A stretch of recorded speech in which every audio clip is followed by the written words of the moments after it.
Olá, tudo bem? Esse é o Diagnóstico Videocast. Nós estamos começando o episódio número 7. Seja bem-vinda, seja bem-vindo. Eu sou o Felipe Bueno. Essa aqui é a doutora Rebeca Saad. Como é que vai, doutora? Tudo bem? Olá, gente. Tudo bem com vocês? Mais um episódio. Você já segue o nosso canal, conhece os nossos episódios, se inscreve lá e participa das nossas discussões. Mande as suas perguntas também para a gente, mande as suas dúvidas, os seus comentários no nosso canal no YouTube.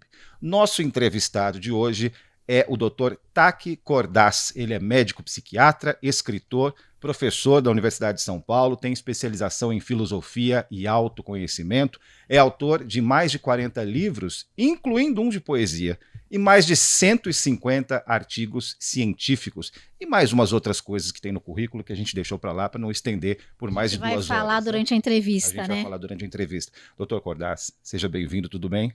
Muito obrigado. Rebeca, obrigado. Felipe, muito obrigado pelo convite, pela generosa apresentação. Tudo bem. É tudo mentira? Não, né? Ninguém mentiu aqui, né? Não é uma pós-verdade. Não é verdade. Aliás, esse é um dos assuntos verdade. de hoje. Essa é uma né? verdade. A gente vai falar de verdade, pós-verdade, isso tudo. Eu queria começar, doutor, ou você, a gente estava conversando fora do ar aqui, você, né? É difícil pela questão do respeito e do hábito, mas vamos lá. Como é que está a saúde mental do brasileiro hoje, no século XXI, em 2024 e além, doutor Cordaz? Então, eu acho que uma das coisas que a gente precisa diferenciar é doença mental de saúde mental. Né? Doença mental é uma questão biológica, uma questão médica, quer dizer, quando você faz um diagnóstico médico, aquela pessoa tem uma doença que precisa ser tratada. Saúde mental é um conceito maior. Saúde mental é um conceito de estar bem consigo mesmo, estar se relacionando adequadamente, não ter sofrimento. O sofrimento não é uma doença psiquiátrica, sofrimento é da vida.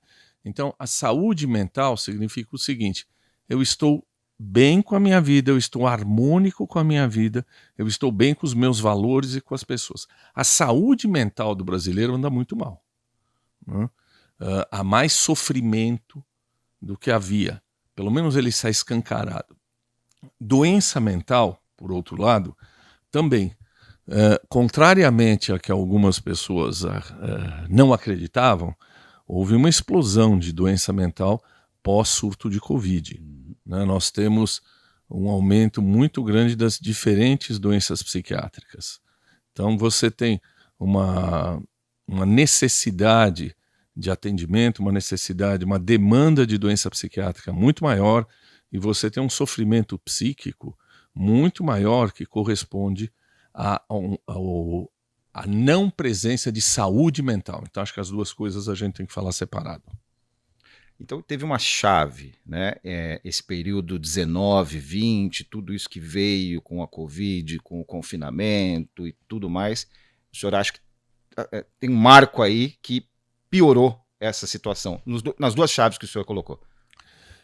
Eu acho que a partir da eleição de 2018, a saúde mental já estava piorando. Né? Eu acho que a partir de 2018 houve uma grande fenda, né?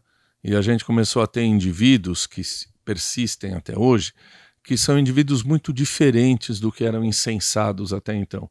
Nós temos hoje indivíduos que distorcem a realidade. São indivíduos, eu estava falando que o conceito de idiota na filosofia grega.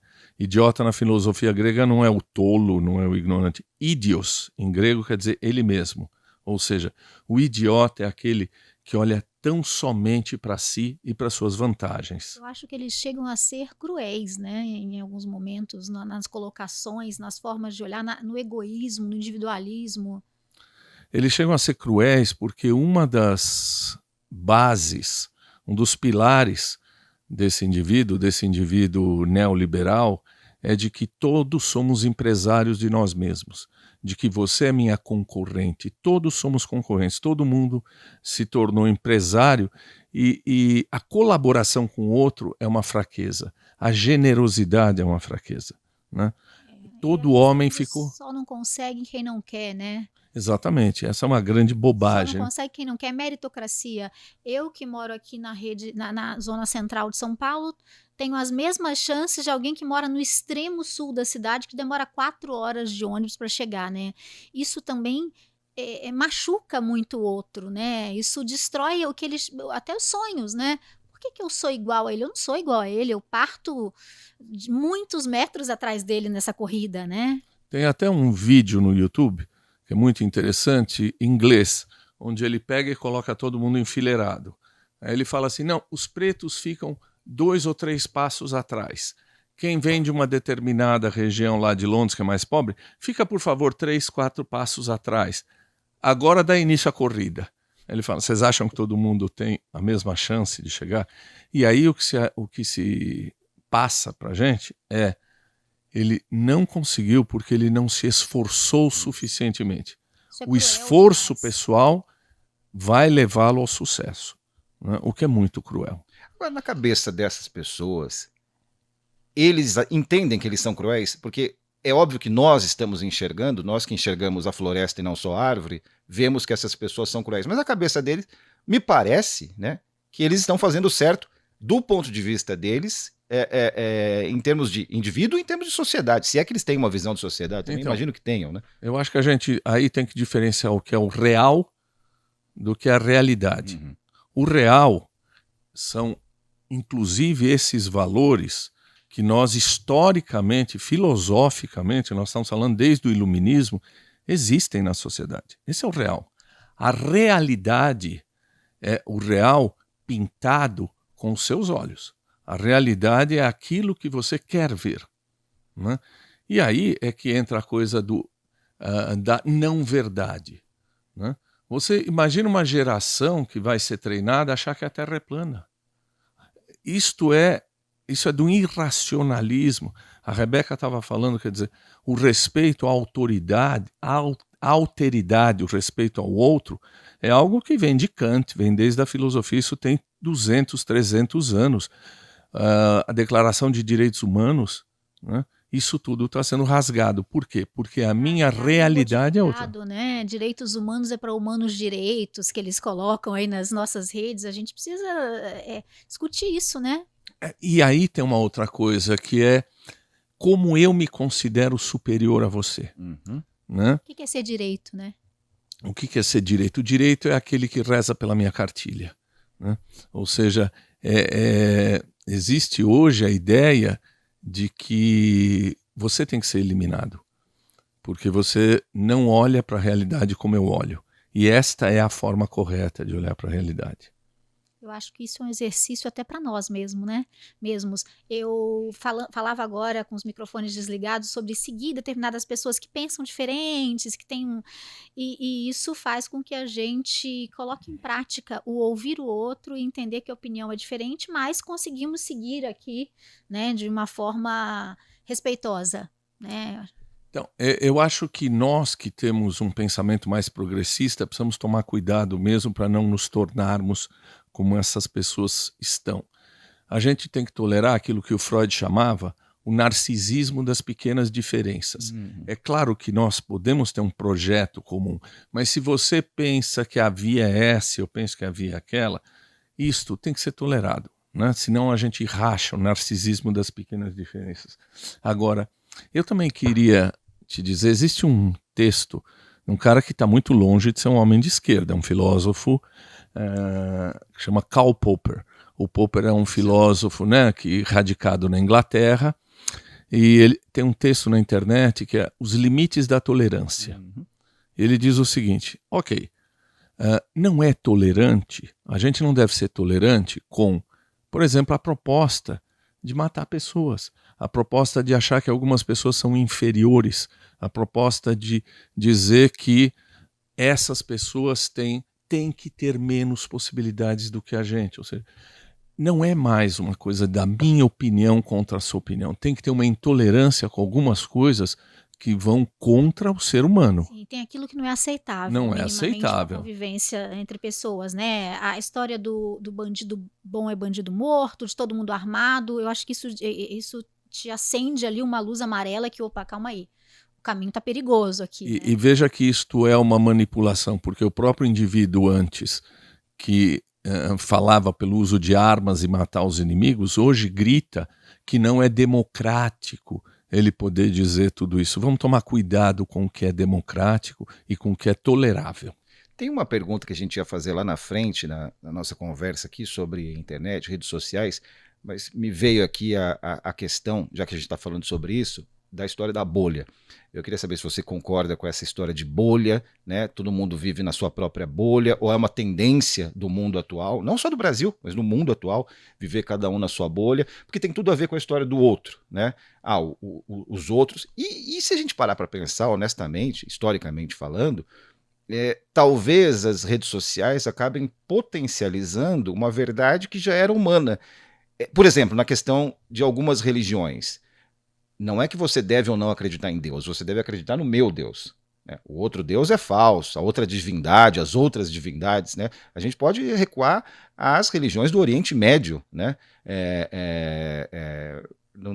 Digamos, na aurora da humanidade, isso já acontecia. Qual que é a sua visão sobre isso, doutor?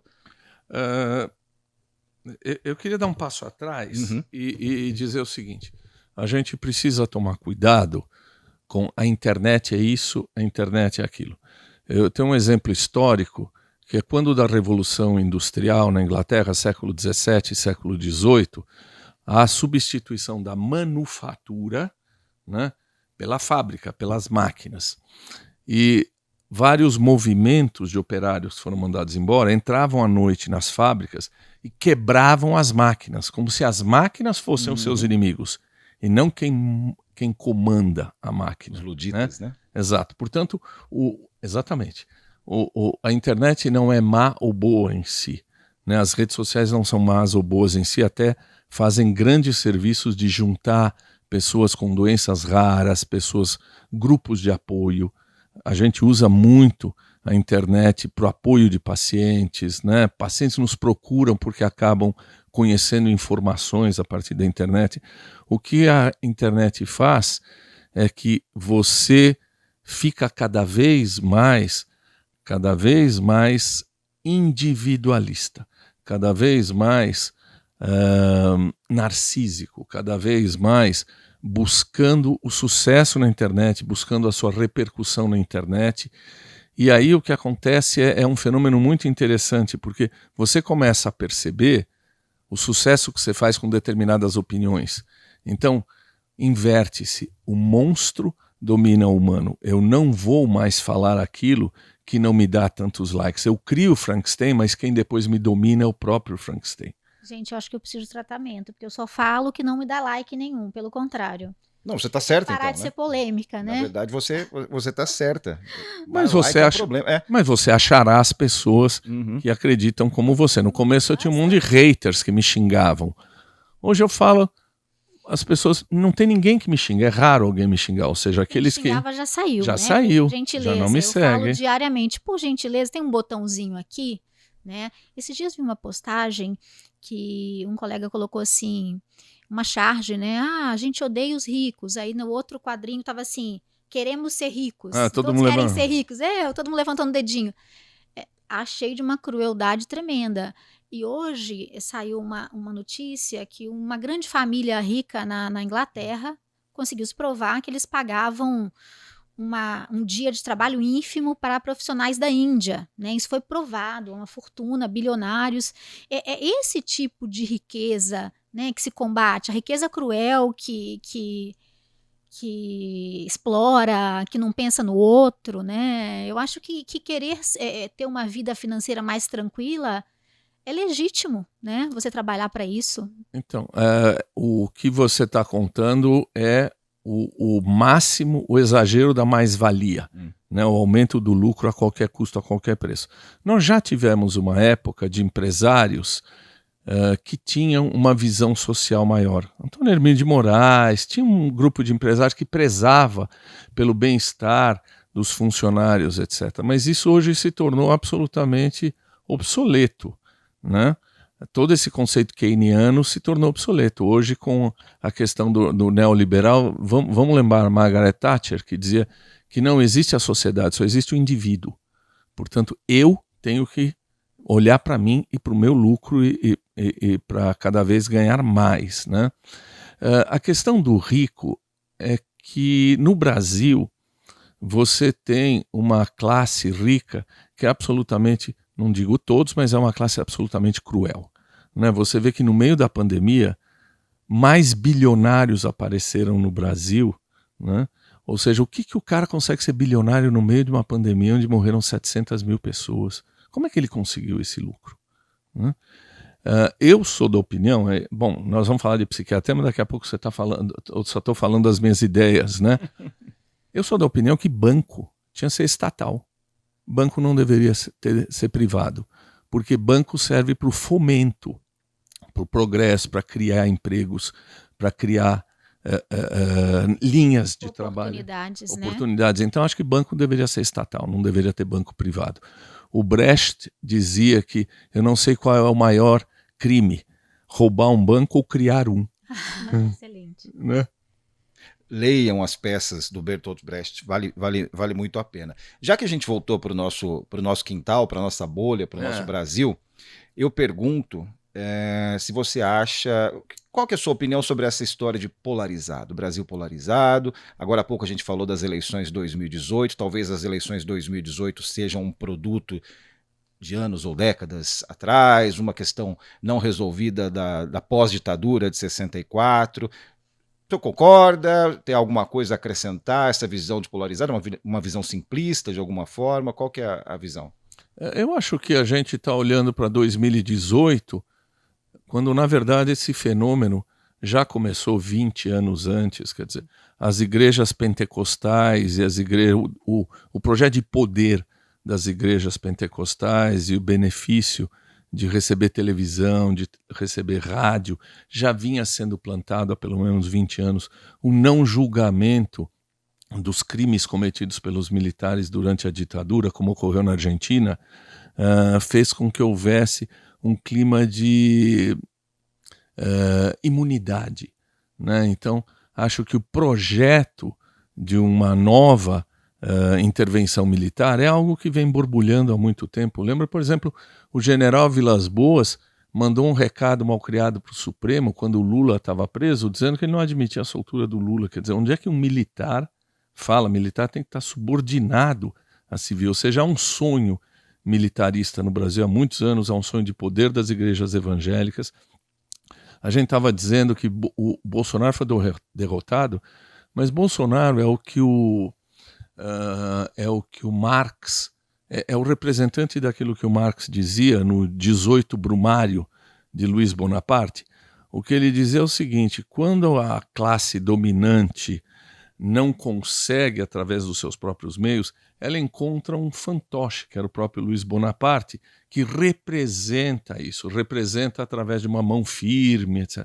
O Bolsonaro era o Luiz Bonaparte, né, o descrito pelo Marx. E Bolsonaro não morreu, você tem as Forças Armadas ainda, aí você tem uma direita muito forte, você tem as igrejas pentecostais totalmente dominadas, né? Então você tem hoje, e é uma luta mundial, né? Eu acho que hoje a direita surgiu muito forte no mundo inteiro, veja na França, né? Então eu acho que a gente está indo para um confronto daqui a pouco que não é mais um confronto internacional, mas é um confronto civil dentro dos próprios países. O senhor viveu como estudante e como profissional recém-formado essa transição, né? Uma parte da ditadura pós-64 e a transição democrática e todas essas falhas que a gente se lembrou aqui e outras mais, a Constituinte. Vê semelhanças entre a sociedade brasileira 60, 70, na época da ditadura, e a sociedade brasileira de hoje? Existe uma linha contínua de lá para cá? Bom, eu vivi essa época foi muito interessante, porque eu estava dizendo para vocês que meu pai era motorista de táxi, né? E eu tinha era a esperança da família. No 6º ano eu estava distribuindo o jornal A Voz da Unidade, que eu pertencia ao PCB.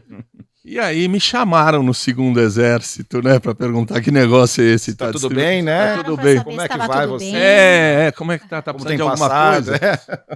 Aí eu saí de lá,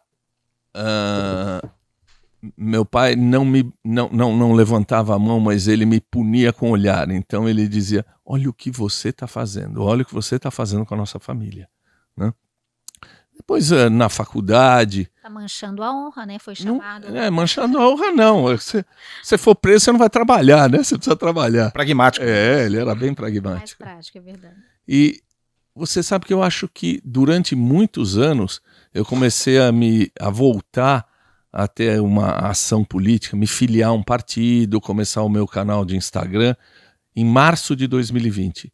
Foi um chamado, quer dizer, eu achei que até lá eu podia viver da minha vida acadêmica. Não me perturbava, né? Claro, as diferenças sociais, as injustiças sociais existiam, mas eu achei que ainda havia uma esperança. Em março de 2020, eu falei, não, preciso fazer alguma coisa, uma mínima coisa. Então, acho que o que eu vivi, nós vivemos, né? Essa transição da ditadura militar para o que está acontecendo hoje, eu acho que é uma continuidade e uma explosão. Por quê? Porque se você olhar para o que aconteceu no Araguaia, se você olhar para os presos políticos, para os desaparecidos políticos, essas pessoas nunca receberam justiça, né? As comissões, né, dos desaparecidos foram absolutamente eliminadas durante o governo daquele psicopata.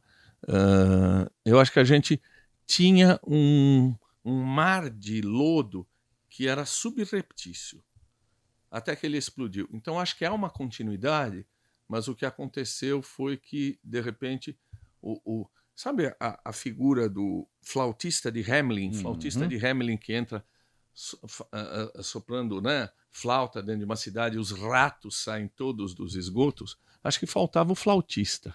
Apareceu o flautista. E você sabe que o triste é a gente ver que os ratos nos esgotos às vezes estavam do nosso lado, né? Eram pessoas que até então a gente admirava.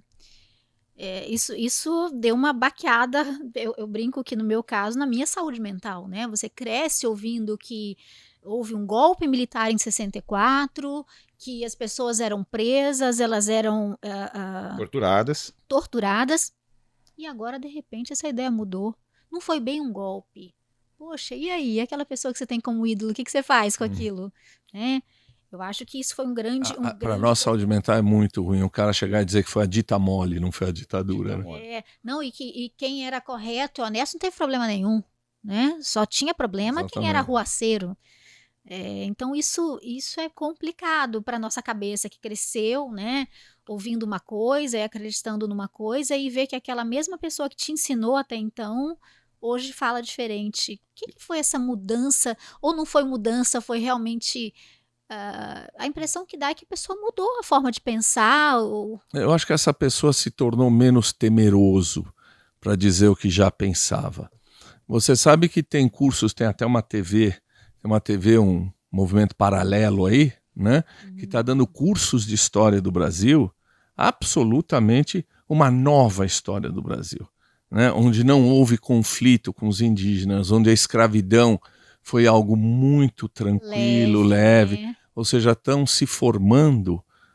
Laurentino Gomes fez bobagem de estudar tantos anos para fazer aqueles... Aqueles 3 livros dele de escravidão vão para a fogueira, cheio né? De detalhes ricos, se fosse Fahrenheit aqui, eles já iam logo para a fogueira. Mas está tendo cursos de formação de uma nova história. Recontar a nossa história. Gente, desse jeito eu não vou poder deixar de tomar meu antidepressivo desde a pandemia, doutor Taki, que você está me deixando com medo.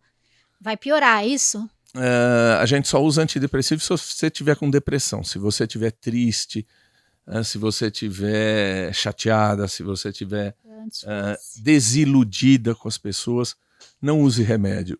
Tente lidar com isso, né? Senão é um abuso do remédio. Tenta ler um livro. Agora, aproveitando isso que a Rebeca falou, fechando um pouco o foco no ambiente de trabalho, entre os amigos, entre os familiares, muitas vezes a gente lida com a violência e a gente não sabe, ou a gente sabe depois, né? Como é que a gente pode descobrir que isso acontece? Seja violência física, seja violência comportamental, qualquer tipo de violência. Porque essa questão do choque que a Rebeca descreveu aqui, de se frustrar com uma referência da infância, uma referência da adolescência, uma referência da família, dos amigos, professores até, por que não, colegas de trabalho, mentores, enfim. Como é que como é que é enfrentar essa violência e essa decepção, essa frustração? Então, eu acho que cada vez mais a gente não pode... Tem uma frase antiga que diz que pobre do país que precisa de ídolos, né? Então, eu acho que a gente... de mitos, então a coisa piora, né? A gente não deve colocar nas pessoas a pecha de infalível. A gente não deve achar que aquelas pessoas detêm a sanidade ou a santidade. Então, acho que a partir desse momento a gente tem que começar a olhar aquilo que você falou. Aquele tiozinho bonzinho que todo dia me cumprimentava, de repente ele tem umas ideias tão radicais que eu já não tenho mais vontade de conversar com ele, né? Eu já não tenho mais vontade de receber ex-amigos bolsonaristas na minha casa, ex-amigos que apoiam genocídios na minha casa. Tem uma hora que você precisa tomar uma decisão que é quase amputar um membro seu, é quase amputar um passado, né? Você vai amputar uma relação que você tem há muitos anos. A gente vive em grupos menores hoje, depois da pandemia. Essa impressão que eu tenho. A gente foi selecionando com quem a gente quer conviver, né? Porque cansa. Mas você... Tá, eu acho que a gente perdeu alguns amigos nessa história. Mas amigos de fato, mesmo antes, eram poucos. Você tinha um grande círculo social. Mas amigo é aquele que você cria intimidade, aquele que você... Eu vou abrir um parênteses, tem algumas definições de amigo na filosofia grega. Primeira pode valer para amor também. Você tem amizade ou você ama alguém que é parecido com você. Em parte sim, mas senão você vai sempre se projetar no outro. Você é amigo ou tem amizade com aquele que você tem admiração. E aí, né, nisso que você falou, você já começa a quebrar uma parte das pessoas. O fim dessa história é assim: você ama ou é amigo de alguém com quem você pode ser de fato o que você é. Ele pode ser o que ele é com você e você pode ser o que você é com ele. Este é o grau maior de amizade. Acho que é exatamente isso, Portanto, a admiração é um passo que pode ser quebrado, né? Um passo anterior pode ser quebrado. A gente falava um pouquinho, agora há pouco, sobre internet, influências, né? Até com o microfone desligado também, antes de começar a gravar. Falando em admiração, olha aí. Falando em admiração e ídolos, né? Agora a gente tem ídolo que nasce do nada, na cozinha de casa, né? Os influencers. E aí, como é que vai ser essa geração criada por influencers na internet? Por que o influencer é influente? Meio isso, né? Às vezes a gente para e se pergunta, né? Eu acho que numa sociedade mais justa, numa sociedade onde todas as pessoas têm os mesmos direitos a comer, a habitar, a transporte, a emprego, os influencers acabariam. Porque numa sociedade mais justa, não tem por que ter uma pessoa falando que foi para Paris e se hospedou no hotel tal e está usando uma bolsa Dior. Dior ou qualquer outra coisa que eu não sei, Lagerfeld. Uma sociedade justa, onde haja uma distribuição de renda decente entre as pessoas, esse não seria um valor. Eu acho que esse é um valor... Vamos pensar o seguinte. Tem um conceito de fetichização da mercadoria. Que, né? Para eu ir para uma feira, uma bolsa da Dior e uma sacola de plástico tem a mesma funcionalidade, não tem? Tem. Por que a sacola da Dior é tão... Porque você coloca naquilo algo maior do que a funcionalidade. Você coloca o desejo de status, o desejo de que vão olhar para você e te achar mais bonita, vão achar que você é mais rico, mais bem-sucedido. Ou seja, o que você está comprando não é o objeto. O que você está comprando... Claro, tem a durabilidade. Eu ia falar um pouquinho como admiradora de moda, né? Tem uma filha fazendo moda. É um pouco da história daquela marca, de como aquele produto é feito. Eu sou uma admiradora de moda, mas acho que a gente tem que usar com moderação, né? A gente não tem que deixar de fazer as nossas coisas diárias para comprar um objeto que é inalcançável nesse momento, né? Eu acho que a gente tem que ter equilíbrio. Mas eu acho que é um pouco disso, sim, da história de uma marca, de como aquilo é feito, individualizado, à mão, de como aquilo é especial. Mas tem isso mesmo, tem gente que não sabe da história, não sabe como é feito, não sabe que é tudo manual, só tá com aquilo por questão de status, realmente. Mas eu acho que é indigno a gente ter esse tipo de gente, esse tipo de influencer exibindo riqueza num país que Volto a gente na palavra voltou, crueldade, né? a gente voltou para a linha da pobreza, a gente voltou para a linha da fome, né? Você tem gente passando fome. Lembra a fila dos ossos aí, das pessoas pegando osso. Quer dizer, eu acho que é uma crueldade, né? E ontem eu estava entrevistando no meu programa um pastor, né? Um pastor de esquerda. Ele disse, eu sou pastor de esquerda. Eu dizia, mas tem duas Bíblias, uma Bíblia de esquerda e uma Bíblia de direita? Não, só tem várias uma Bíblia. interpretações, né? Tem várias distorções. Distorções, acho que seria a palavra. Então, eu acho que os influencers só existem porque nós estamos numa sociedade como a nossa, uma sociedade capitalista, uma sociedade neoliberal, uma sociedade injusta. Se você tivesse uma maior justiça social, boa parte desses influencers não existiriam. Acho que tem mais uma outra coisa, é a imbecilização, né, da maioria da sociedade. Né? Vejam que os nossos filhos, isso são estudos neuropsicológicos, você só consegue aprender emocionalmente, aprender e aprender emocionalmente, você só consegue desenvolver empatia, você só consegue se colocar no lugar do outro, você só consegue viver várias vidas através da sua leitura, dos seus romances, se você lê profundamente. Isso é um conceito, a leitura profunda. Nossos filhos e boa parte das pessoas hoje, eles não conseguem ler mais do que 5 minutos, né? Eles pegam resumo. Exato, a gente falava sobre isso, né? Mãe, quem lê livro de escola, se tem resumo, se tem aulinhas falando resumidamente sobre o tema, quem lê, né? A gente coloca os filhos em boas escolas achando que eles vão aproveitar tudo que a gente não pôde, né, na nossa infância, por outras limitações, e eles não aproveitam. Mas veja, você também fica com seus filhos um número de horas muito menor do que eles ficam com outras pessoas na sociedade e na escola, né? A gente precisa olhar hoje o papel da escola. Tem vários estudos mostrando o seguinte, que indivíduos que leem romances, não Paulo Coelho, né? Alguma coisa melhor. Indivíduos que leem romance ou indivíduos que leem clássicos, etc., empatizam muito mais com as outras pessoas do que quem não lê.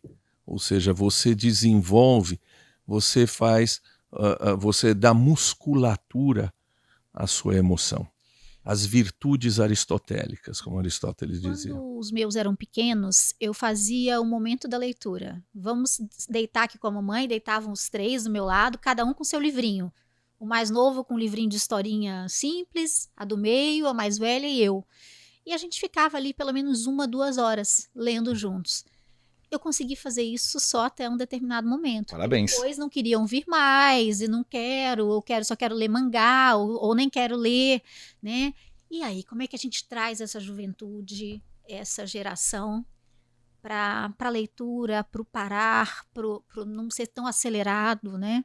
Por buscar conhecimento de outras formas que não sejam só por vídeos rápidos? Não sei te responder. Pergunta para outra pessoa, né? E é interessantíssimo, eu falei que eu ia contar aqui, nossos filhos estudam juntos e se chamam de melhores amigos, e assim, melhores amigos de um certo tempo curto, de 1 ano e pouco para cá. E aí eu ia fazer uma viagem, família, para Campos agora, fiz uma viagem em março e minha filha falou, mãe, o Taques vai junto, vai também com o pai dele, tal, a gente vai fazer os programas juntos. Eu falei, claro, se quiser passar meu contato, a gente fica à disposição para fazer os programas e tal. E aí, quando eu sento no jantar, né, descobri que o pai do Taques, né, do Lucas, era o Taque Cordaz, que eu falei, filha, você me deu um presente, olha que coisa boa, né, é bom a gente conversar com quem agrega, né. Tá vendo? Ela não lê livro, mas ela te encaminha para boas pessoas. Bom, né? Olha que coisa boa, eu falei, ganhei um presente. Digo mesmo. Ganhei um presente, a gente, as conversas são tão pobres hoje em dia, que quando você conversa com pessoas, vocês dois são 2 intelectuais aqui, eu tô me sentindo péssima, já tô pensando qual vai ser meu próximo livro. Quais 2? Tem alguém lá fora. Mas é isso, a gente tem que conviver com gente melhor que a gente, pra gente ficar sempre melhor. Então foi esse o presente que nossos filhos deram, mas a gente sofre pra colocá-los ali pra ler um livro, né? Presente que o meu também deu, né? A sua família. Eu não sei fazer essa coisa, conta simples, mas você pode fazer. Quantas horas do dia você fica de fato com uma filha sua ou com um filho? Quantas horas junto? Só quando eu vou nos quartos agora, porque eles chegam, se fecham nos quartos, inclusive a chave, atualmente as meninas, né? Tipo, não quero ser incomodada. Quando eu vou lá, recosto um pouco, mas é difícil, né? O filho vai ficando adolescente, ele vai se isolando, a gente chama, vamos viajar, vamos fazer um programa, só o mais novo ainda vai comigo. É um desafio, né? Trazer os adolescentes e os adultos jovens para perto. E quando você convida para ver um filme que talvez possa oferecer algo interessante? Cinema eles vão. Cinema eu consigo arrastar, por isso eu vou bastante ao cinema com eles. O que eu vejo adolescente assistindo aqueles filmes de adolescente, tem aquelas séries de adolescente que se espremer não sai nada, né? Não, e mesmo as séries não adolescentes, é curioso que eles assistem 4 vezes uma série gigantesca. É porque você já assistiu, tem tanta coisa boa, né? Interessante isso, né? Agora, deixa eu aproveitar e fazer uma pergunta aqui, que é de certa maneira polêmica, já que vocês têm filhos nessa idade, adolescentes de verdade, mas até quando tem ido a adolescência? Me parece que tem adolescente de 30, de 40, de 50 anos, né? A gente tem uma expressão que eu aprendi há pouco tempo e eu gosto muito de polemizar em cima dela, que é o tal do fear of missing out. Né? Então, na verdade, você não tem tempo para ler um livro, para estudar, que seja, para se debruçar num documentário. Não precisa ser livro. Vai procurar um bom documentário, um bom filme, como foi falado aqui. Eu não tenho tempo, eu não tenho interesse, mas eu preciso ficar no scroll no meu celular, no Instagram, qualquer coisa que seja, para saber o que está acontecendo. E, em geral, eu não sei comentar aquilo. Eu não sei nem ler aquilo direito, mas eu preciso saber e preciso repassar. Como explicar isso, doutor? Deixa eu puxar um pouco também para a parte da psiquiatria, porque senão a gente só fala de política. Nós vamos entrar na psiquiatria. Nós estamos cada vez mais tendo o que se chama de dependências não farmacológicas, são as dependências comportamentais. Está havendo um movimento muito grande, inclusive no Brasil, para que seja banido o celular dentro da escola, dentro da aula, porque não só o meu adolescente, como vários adolescentes, eles têm mais contato com o celular do que com o olhar da mãe ou o olhar do pai. Eles são absolutamente dependentes, eles brigam para ficar com o celular durante a aula, né? Então, dependência de internet, dependência de celular, dependência de sexo na internet. Essa é uma geração que transa menos do que a geração anterior. Eles têm menos interesse por sexualidade do que a geração anterior, né? E mostra o quanto ele é egoísta, né? O quanto ele é um narciso, né? Então, a gente tem nesse momento cada vez mais o risco, e sim, epidemiologicamente a gente já vê muitos adolescentes dependentes de internet que têm que fazer uma abstinência feito droga, de internet, de celular, né? Então, Agora, eu acho interessante a gente entrar na sua área de maior atuação, que são os transtornos alimentares, e aí entra muito no mundo dos adolescentes. Da imagem, né? Da imagem, da internet, né? De como aquelas fotos super editadas são colocadas, você acha que o outro é perfeito, que você está muito longe da perfeição. E como isso tem afetado nossos jovens, essa distorção de imagem e esse excesso de rede social? Na verdade, a busca de um corpo perfeito e a busca do que seria um corpo perfeito é muito antigo. Eu dou uma aula onde eu exploro um pouco os aspectos históricos e eu encontro uma revista francesa de 1920, 1930, antes da Segunda Guerra, onde uma leitora escrevia para a pessoa dizendo: olha, as minhas medidas são essas e essas, como eu devo fazer para ficar com uma medida menor e tal. Mas acho que isso explode a partir dos anos 60, explode a partir da Twig, explode a partir da geração onde as mulheres começam a ir mais para o trabalho, né? As roupas vão encurtando, vão diminuindo. e você começa a ter uma exploração comercial cada vez maior do corpo feminino ideal, começa a ter uma exploração comercial cada vez maior dos tratamentos de beleza, dos tratamentos de emagrecimento. Você constrói uma indústria em cima disso. E geração Ozempic, a gente falava há pouco, antes da sua chegada, da indústria, né, nisso tudo, de como a fabricante da Ozempic, né, cresceu e hoje é maior que a Nestlé. 10 anos para cá isso, né? E como é que é essa geração Ozempic? Eu nunca chamei de geração Ozempic, mas na verdade a semaglutida e a liraglutida surgiram para o tratamento de diabetes. Sim, tanto que isso. depois houve épocas onde muito diabético não estava conseguindo encontrar medicação. Da mesma maneira como a lisdexanfetamina, nome comercial Venvance, muita criança e adolescente com déficit de atenção, com TDA, não estavam achando remédio, porque não sei se você lembra de uma capa da Vejinha, os Faria Limers estavam comprando todas as Venvances para ficar ligados à noite e ficar super ligado para ser produtivo. Eu vejo cada vez mais depressão, excitação, abuso de Venvance no consultório. Venvance é o nome comercial, mas tudo bem, né? Então você tem hoje uma busca de uma perfeição e uma busca de performance. Né? Entrega, né? De entrega. Né? Performance pode se pensar em corpo também, né? Sim. A performance do seu corpo, ou seja, você atua, você se mostra, você desempenha melhor do que os outros, você usa academia para isso, você gasta muito com procedimentos estéticos. A imagem está acima do conteúdo. A imagem sempre hoje é mais importante do que o conteúdo. Você tem hoje reforçamentos muito grandes na internet. Né? Você vê grupos. Eu nunca vi, por exemplo, pessoas com depressão ou com qualquer outro transtorno mental ou clínico fazer proselitismo. Seja diabético você também, seja deprimido você também.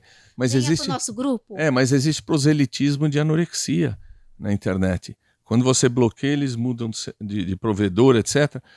Concurso. Semana que vem será o concurso do No Food. Quem se aliar aqui vai ficar com a gente 3 dias sem comer ou 2 dias sem comer. Uma menina coloca... A Olimpíada de quem come menos, é isso? Uma menina coloca, olha, eu estou emagrecendo tal... Você vai ver o número de likes, de coraçõezinhos que tem. A gordofobia, ofensas a pessoas que ganharam peso, às vezes até saíram da doença e estão normais, são ofendidas. Né? Então existe um padrão de beleza que é um padrão socialmente imposto. Né? Há várias teorias a respeito, uma delas é de que quando a mulher aos anos 60, nos anos 60, deixa de ser simplesmente produtora de funcionários, produtora de operários, e ela vai para o mercado de trabalho e ela começa a competir com o homem, você cria uma nova indústria. Essa mulher precisa continuar feminina, então vou vender para você, vou vender corpo, vou vender beleza, vou vender maquiagem, vou vender a indústria da moda, a indústria da beleza, é do tamanho da indústria do narcotráfico, né? Ou da indústria farmacêutica. Não decresce, né? Só cresce, mesmo na pandemia. Mesmo na pandemia, não tem eu estava lendo que mesmo na pandemia se compra batom. Não, só diminuiu o uso de batom. Foi a única coisa que caiu um pouquinho por conta da máscara, né? Mas o resto subiu muito na pandemia. Verdade, né? eu lembro da coisa do batom, mas não é os olhos, né? Os olhos, que era o que aparecia, né? É isso. E a gente hoje vê aquele grupo que toma medicação para acordar, toma medicação para dormir e toma medicação para tudo, para viver, né? E a terapia ajuda. Procurar, como é que hoje a população procura ajuda? Se eu tô na periferia de São Paulo, SUS, eu tenho essa estrutura hoje? Para não falar em outros estados, né? Outras regiões do país. A gente ainda está no Oásis, tá? Exatamente. Eu com a empresa vou muito para o interior e te garanto, a gente está no Oásis. Você está falando cidade de São Paulo. Se você andar 200 a 300 quilômetros fora da cidade, ainda no estado de São Paulo... 50 quilômetros, tá? 50 quilômetros. Em Jundiaí eu já vejo uma realidade completamente diferente. Então, quando você fala de usa remédio para acordar, remédio para dormir, inclua-me fora disso. Veja, isto não é uma boa prática médica. Né? Psiquiatra não é um indivíduo que dá remédio. Não, esses remédios muitas vezes são comprados sem receita sem mesmo. Dúvida, a pessoa compra na internet. Você compra na internet. Pra você ter uma noção, eu no climatério tenho dificuldade, tinha aquela insônia inicial, né? Conversando com um colega, ele falou assim: quer o meu Rivotril? Eu falei, como você tem Rivotril? Eu nunca tomei isso, eu não lembro se foi Rivotril ou outra medicação, não me lembro, isso já tem alguns meses. Eu falei, eu sou médica, nunca tomei isso, eu poderia me prescrever, não tomo pelo meu zumbido, então o máximo que eu tomo é um Dramin, quando quero diminuir esse zumbido, descansar um pouquinho, e essa tontura que tenho. E a pessoa compra, sem receita, sem nada, compra Rivotril, compra outro, bupropiona, compra qualquer coisa. Então, a primeira coisa, nós estamos numa sociedade que não admite o sofrimento. Sofrimento é algo humano. Luto, sofrimento, tristeza pela perda de alguém. Né? Sofrimento muitas vezes nos faz crescer. Então é uma sociedade que é movida a prazer e a excitação. Daí, evitar o sofrimento a qualquer custo, a qualquer preço, leva à busca desenfreada de tranquilizantes, de remédio para excitar, remédio para acordar, remédio para dormir. E isto não é, volto a defender a minha classe, isso não é o que nós psiquiatras acreditamos. Quem mais prescreve medicação para emagrecer, medicação para ficar ligado, etc., não são psiquiatras, são clínicos, ginecologistas, endocrinologistas, as mais diferentes especialidades. Né? Eu vejo cada vez mais pessoas que se queixam de um problema pessoal e saem de um colega médico daquela mulher, daquele indivíduo, com um antidepressivo. Eu falo antidepressivo para depressão, não é para não é para enfrentar dificuldade conjugal, não é para você discutir com seu filho sobre questões familiares. Antidepressivo não é pílula da felicidade, não é bolinha. Antidepressivo não transforma um asno num gênio. Ou seja, essa medicalização excessiva é contra, você sabe, é contra a melhor prática médica. Nós estamos nos prejudicando cada vez mais com isso. Você está criando mais doença. Com certeza. E hoje, qual é o caminho que essa pessoa precisa percorrer? Como é que é o SUS hoje para doença mental? Bom, eu trabalho num grande hospital, trabalho no Hospital das Clínicas. O Hospital das Clínicas hoje é terceirizado, né? Existe uma tentativa, né, de que a saúde pública possa acolher saúde mental, mas é muito precário ainda.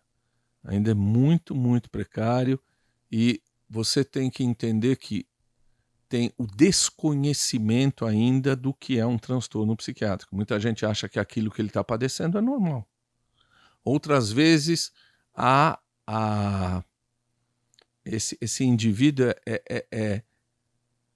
é dado a ele a entender que aquilo é algo espiritual.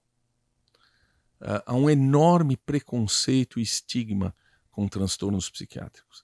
Então as pessoas não procuram, mesmo indivíduos de classe mais socialmente elevada, não procuram, porque isso é confundido com fraqueza, com falta de ânimo, falta de vontade. Eu não sou louco para passar em psiquiatra, né? A gente ainda escuta isso. O que menos psiquiatra vê no seu consultório é louco.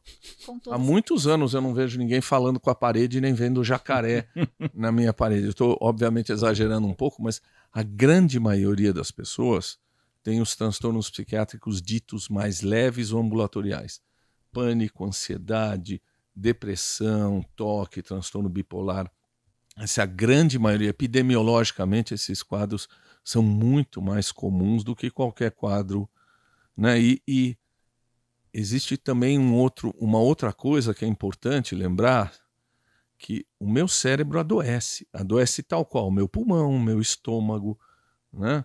O meu coração. O cérebro é um órgão sujeito à doença, igual qualquer outro órgão. Adoece e envelhece, né? Adoece e envelhece, infelizmente, como todos os outros órgãos, mas envelhecimento do cérebro é o que eu mais tenho medo. Agora, doutor, a gente sempre pergunta para os nossos entrevistados, em geral, como é que está a saúde do brasileiro, como é que está a saúde do corpo do brasileiro. Aqui, né, especificamente, a gente tem que perguntar como é que está a saúde da cabeça do brasileiro, da mente do brasileiro, da alma do brasileiro, como queira, né? A gente que discutiu tanto filosofia, que teve o prazer de discutir tanto filosofia nessa conversa. Qual é a visão que o senhor tem dessa situação atual da saúde mental do brasileiro? Então, a gente começou falando de saúde mental, vamos falar de doença mental no brasileiro? Houve um aumento muito grande. Veja, se você pensar em termos epidemiológicos, que pelo menos 50% das pessoas terá um transtorno psiquiátrico ao longo da vida que precisa ser tratado. Se você pensar 12 a 15% das pessoas um quadro depressivo, 20% das pessoas um quadro de ansiedade, isso aumentou. As estatísticas falam aumento de 20 a 30% nos quadros de ansiedade, 20 a 30% nos quadros de depressão, né? Abuso de álcool e drogas durante a pandemia, né? Obesidade, comportamentos alimentares alterados, né? Você tem aumento de agressividade, né? Indivíduos que ficaram trancados, né? Aumento de agressividade, aumento de violência contra mulheres, que não tinham para onde ir durante a pandemia. Acho que o aumento de divórcio na pandemia também mostrou não só a agressividade, mostrou a incompatibilidade ali de conviver com o outro, a dificuldade de conviver com o outro, né? Quando você tira o meio externo... Quando você perde dinheiro também. Você perde dinheiro também. Teve uma pesquisa na época da pandemia, não vou me lembrar se no primeiro ou no segundo ano, que mostrava que uma reportagem que mostrava que o termo divórcio na pesquisa do Google tinha aumentado 4, 5 dígitos por cento, né? Uma coisa... eu vi, acho, na Economist, no segundo ano de pandemia, a explosão de divórcios na Inglaterra, particularmente de gente empobrecido. Né? Você tem o resquício do próprio vírus. Eu vejo cada vez mais gente que tem síndromes. O cara teve Covid, não apenas Covid grave, Covid moderada, que mantém quadros de depressão, mantém quadros de fadiga. Tá? Esquecimento é muito comum. Coisa comum demais. Existe um negócio que chama estresse pós-traumático, que não é o que ocorre imediatamente, mas ocorre 1, 2, 3 anos depois, a rememoração de gente que morreu, a minha rememoração do plantão. Isso vale para o infectologista, não vale? Claro que sim, estresse pós-traumático é muito comum. Então, nós temos sim um aumento muito grande de transtorno psiquiátrico. E eu vou falar uma outra coisa. Você quer prevenir doença mental? Previna a pobreza. Pobreza é o grande caldo de cultura para a doença mental, porque a pobreza faz com que mães não façam pré-natal, que crianças tenham maior dificuldade de serem vacinados, de serem alimentados, o desenvolvimento neuropsicológico dessas crianças é pior, criminalidade. Tem umas coisas que a gente está vendo, um aumento de 1 grau na temperatura do planeta aumenta a agressividade. Portanto, essas mudanças ecológicas que esses patifes dizem que isso não existe, que isso é criação. A cabeça de esquerdista, né? 1 grau a mais aumenta a agressividade. O empobrecimento aumenta a agressividade, aumenta o tráfico de drogas, aumenta a doença mental. Ontem Chico fez, a gente está gravando, né, na data de ontem, 19 de junho, 80 anos, e tem a música maravilhosa, o Guri, né, que é algo que falando de aumentar a criminalidade, doença mental nas populações mais simples. E aí eu vou emendar aqui no outro assunto, que são as drogas sintéticas, as drogas que levam a tragédias populacionais, como a gente vê em São Paulo, a Cracolândia, e as eleições estão chegando. Existe alguma solução para isso? O que falta para a gente resolver esse problema? E não é só São Paulo, né? A gente vê São Francisco com aquelas áreas de usuários de medicações injetáveis e tudo mais. Então, há alguns anos eu fui convidado para, o nome era pomposo, para constituir um grupo de notáveis para discutir a questão da Cracolândia. Né? Eu não sabia o que estava fazendo lá com esse nome. Mas é muito difícil, porque eu acredito, e aí, pense em alguém de esquerda que acha que muitas vezes a internação compulsória é necessária para indivíduos que já não têm mais cognição. Nenhuma. Que não conseguem dizer, eu quero me tratar. Não, e se puderem, Ele vão já dizer perdeu eu a não volição, quero, porque exatamente. aquilo é o prazer que ele tem, né? Então, algumas dessas pessoas precisam de tratamento compulsório, mas isso é uma parte apenas. Eu acho que tem que ser combate à pobreza. Tem toda uma discussão de se a política policial de combate à droga é a melhor solução, é a melhor alternativa. Tem toda uma discussão, e é muito difícil a gente falar de legalização de maconha. Tem muitas coisas que fogem à questão médica, né? Você está tendo, só para colocar junto, uma popularização enorme agora de tratamentos de canabidiol, de maconha. Aliás, na nossa área da psiquiatria não tem nada constatado, viu? É o pessoal que fica tomando canabidiol para dormir, canabidiol para demência, canabidiol para depressão. É mesmo, Não tem tem nenhum nada, estudo bem zero. desenhado mostrando benefício. Muito pouca coisa ainda para sair prescrevendo desse jeito. Talvez na neurologia tem alguma Na coisa neurologia para epilepsia, de difícil manejo, isso, né? em criança, Braveia jacksoniana, Parkinson, autismo não tem, então cuidado com crianças autistas usando canabidiol ou THC. Parkinson a gente tem agora, teve depoimento do Eduardo Suplicy mostrando, né, que ele começou a usar o canabidiol e como ele melhorou, como ele conseguiu. É um relato de caso apenas. Claro, mas... e você não sabe, veja, o que vai acontecer daqui a 5 anos ou daqui a 10 anos, você não sabe a interação com outras drogas, como é que é, mas tem que pesquisar. Tá? E aí você entrou num assunto que eu acho interessantíssimo, uma pergunta que sempre se faz, principalmente entre os jovens. E a maconha? Qual é a influência da maconha nas doenças mentais? Aquela coisa que se falava, ela é porta de entrada de drogadição. Como é que é isso? Como é que os estudos mostram isso? Tem um estudo australiano, neozelandês, que ele pega e faz o seguinte. Ele acompanha adolescentes, eu acho que dos 12 aos 18 anos, com a frequência de uso de maconha. Então, um indivíduo que usa de vez em quando, sábado de uma forma recreativa, porque vai numa festa, então cada 15 dias. Indivíduos que usam, eu não vou me lembrar todo, mas uma vez por semana, 2 vezes por semana, 3 ou mais vezes por semana, e eles acompanham. Essa é a fase onde você está tendo o desenvolvimento cerebral. Tá?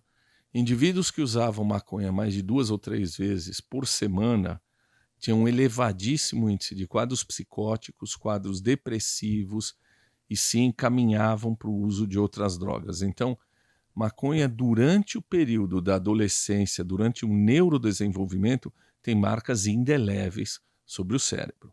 Então, maconha não é uma droga inocente. Tá? Maconha para indivíduos que têm algum transtorno psiquiátrico, depressão, quadros psicóticos, toque, etc., piora a doença psiquiátrica. Tá? Indivíduos que têm alguns quadros neurológicos, pode piorar o quadro neurológico, pode se associar com quadros paranoides. Então, maconha não é uma droga inocente. Inocente, né? Tá? E sim, existe aquilo que os caras davam risada. Não, a escalada da maconha para cocaína, isso é bobagem. Existe sim. Tá? Então, maconha não é uma droga inocente. Eu vejo muita gente, cada vez mais está descrito, gente que fumava maconha o tempo todo, e tem uma síndrome, o nome técnico é amotivacional, o A em grego quer dizer negação, sem motivação, que fica trancado no quarto, jogando videogame, às vezes a família bota comida E lá vira no um quarto, adulto aparentemente lesado, como a gente falava antigamente, né? Aquele cara apático que tem... Todo mundo tem notícia de alguém que alguém conhece que fica no quarto jogando videogame o tempo todo, que troca o dia pela noite. Então tem lesões cerebrais por maconha. E particularmente quando isso ocorre, quando começa durante a adolescência. Então isso é um dos motivos da complexidade do tema, né? Legalização das drogas, né? Você tem uma opinião formada sobre isso para o Brasil? Não né? tenho. Eu falo que eu tenho opinião, eu sou enxerida, eu tenho opinião formada sobre quase tudo. 2 temas eu não tenho, assim, 2 temas os mais polêmicos. Legalização da droga, que eu não tenho conhecimento suficiente, e a questão do aborto, porque é muito pessoal. Aborto é um problema de saúde pública, acho sim que a gente tem que pensar nisso, porque ele é feito, ele é realizado, e principalmente pelas classes sociais desfavorecidas. E, não, é realizado por todas as classes, mas eles realizam de forma pouco segura. Eles morrem mais. Eles morrem por infecção, por abortamento retido, por tudo isso que a gente sabe. Então eu acho que a gente precisa falar desses 2 temas, mas são 2 temas muito difíceis de discussão. Eu só tenho um tema, então, que eu tenho dúvida, que é o da droga. Do aborto eu tenho a minha certeza pessoal. Bom, mostramos aqui a nossa ignorância socratiana, né? Que é a melhor ignorância, né? É o reconhecimento de que nós não sabemos e temos que aprender sempre. Dr. Cordaz, muito obrigado pela visita aqui ao nosso videocast. As portas estão abertas, né? Obrigado pela aula. Não, muito obrigado pela conversa excelente, aprendi muito com vocês, pela vossa elegância, né? Agradeço imensamente e fico à disposição. Muito obrigado mesmo, espero que tenha sido do vosso gosto. Nós que agradecemos. Excelente, muito obrigada. Esse foi, eu tenho certeza que você gostou, o Diagnóstico Videocast, episódio número 7. Se liga no nosso canal, se liga nas novidades, a gente volta em breve com o episódio número 8. O Diagnóstico Videocast é uma realização da OH Consulting.